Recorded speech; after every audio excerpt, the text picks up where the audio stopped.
Hello friends, অনেকদিন পরে ভাবলাম তোমাদের সাথে একটা লং ভিডিও শেয়ার করি।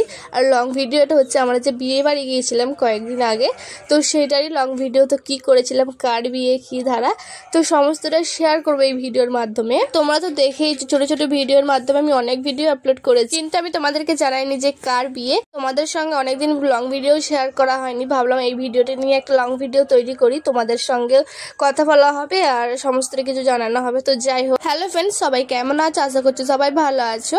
তো ভিডিও শুরুতে দেখতেই পেলাম আমরা একটু তাড়াতাড়ি বেরিয়ে পড়েছিলাম, আর আসতে কিন্তু একটু আমাদের সন্ধে হয়ে গিয়েছিল। তো আমরা বেরিয়েছিলাম 5টা সাড়ে 5টা নাগাদ। আমরা কিন্তু দুদিন ছিলাম, যেহেতু আত্মীয় বাড়ি। আর আমি কিন্তু বিয়েতে পরার জন্য অন্য একটা শাড়ি নিয়ে এসেছিলাম, কিন্তু অন্য কোনো শাড়ি পরার সময় বা সুযোগ আমি পাইনি। তার কারণ হচ্ছে সেখানে গিয়ে কয়েকজনকে সাজিয়েছিলাম, সেই জন্যই আমি সময় বা সুযোগ পাইনি। আর যেহেতু বাড়ির লোক, সেই জন্য তো ভাবলাম আর সাজবো না, রাত হয়ে গিয়েছিলো যেহেতু। তো আমি যে শাড়িটা বাড়ি থেকে পরে গিয়েছিলাম সেটাই শুধুমাত্র 8 পৌড়ো করে পরে আর সামান্য কিছু গয়নাগাটি পরে টাচ আপ দিয়ে দিয়েছিলাম। তো যাই হোক, আমাকে কেমন লাগছিলো অবশ্যই কমেন্ট করে জানাতে ভুলবে না। তারপরে আমরা বিয়ে মণ্ডপে চলে এসেছিলাম, যেখানে বউ বসেছিল, সেখানেও কয়েকটা ছবি টবি উঠলাম। তো তারপরে এই যে দেখো বিয়ে মানে খাওয়া দাওয়া তো জানোই। তারপরে সোজা চলে এসেছিলাম স্টলে। তো স্টলের মধ্যে ছিল ফুচকা, কফি, ভেজ পকোড়া, তো এগুলো ছিল। তো বাট আমি কিছুই খাইনি, শুধুমাত্র কফি ছাড়া। তার কারণ হচ্ছে আমি ফুচকার পাতা নিয়েছিলাম ফুচকা খাওয়া বলে। তারপরে দেখলাম ফুচকার মধ্যে পেঁয়াজ দেওয়া আছে, তো সেই জন্যই আমি আর খাইনি, ফুচকা পাতাটা ফেলে দিয়েছিলাম। তো যাই হোক, তোমার দাদাভাই খেলো, তো তোমার দাদাভাই বললো ভালো লাগে না একা একা খেতে। তো যাই হোক, কি করব।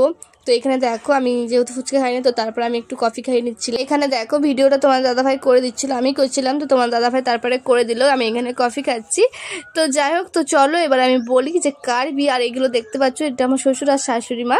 তো এই ভিডিওটা আমি দিয়েছিলাম। তো এটা হচ্ছে আমার খুশ শ্বশুর আর খুশ শাশুড়ি মা, যাকে বলে তোমার কাকা শ্বশুর আর কি।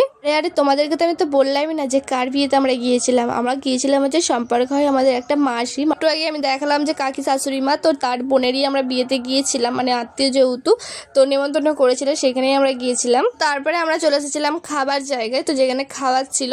তো অনেকটা যেহেতু রাত হয়ে গেছে, তো তোমার দাদাভাই বলে তো চলো খাওয়া দাওয়া করে নি। আর আমি যেহেতু আমিষ খাই না, নিরামিষ খাই, তবু তোমাদের দাদা ভাইয়ের জন্য বসা আর কি।